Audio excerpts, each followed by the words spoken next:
And as Ontario's cases climb today, our Cynthia Mulligan has been keeping an eye on what's contributing to that upward trend of Ontario's rolling average. Cynthia, what have you learned?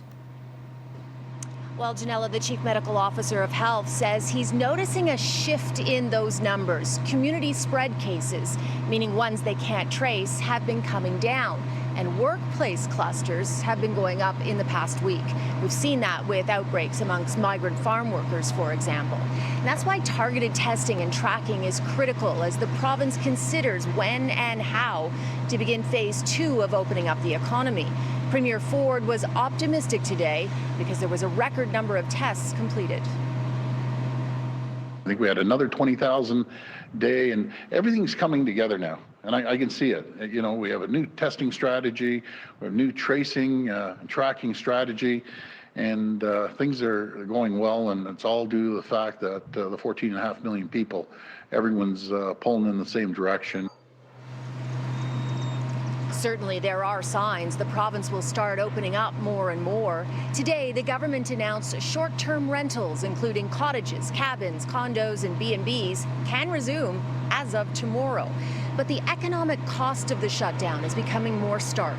Lisa MacLeod, the Minister for Tourism, says it could take 5 years for the sector, which includes restaurants, to recover.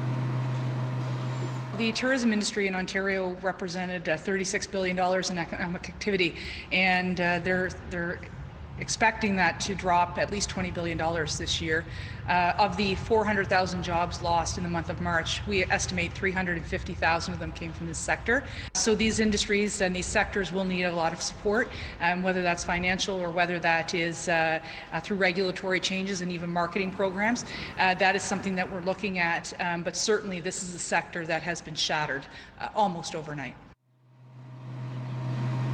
Premier Ford has taken a lot of criticism for suggesting earlier this week that Canada does not have the same deep roots of systemic racism as the U.S. Today, he said maybe he didn't express himself properly as he announced $1.5 million for a new anti-racism council on equality of opportunity, a youth council. It's going to be headed up by a man named Jamil Javani.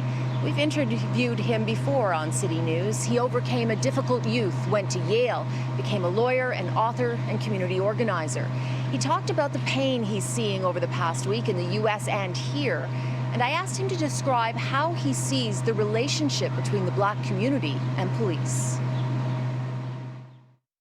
I think the term distrust is a great way to frame the state of the relationship, because I think that there is distrust in the community, and rightfully so, because there's just a lengthy history of police being overly present in the lives of Black people when it comes to stopping and questioning Black people, when it comes to incidents of use of force, whether they're excessive or justifiable. You know, it over time, I think, has grown into a really deep and genuine concern that a lot of Black people all over North America, but including in Ontario, have about police officers. Certainly, I would say, even from personal experience, I grew up with feeling a lot of tension between myself and cops, and it made for quite a lot of discomfort. And I think it is a defeating experience in some ways too, because it makes you feel less part of your society and less welcomed here. The Liberals, however, say all Premier Ford is doing with this new youth council is replacing the one he cut 2 years ago.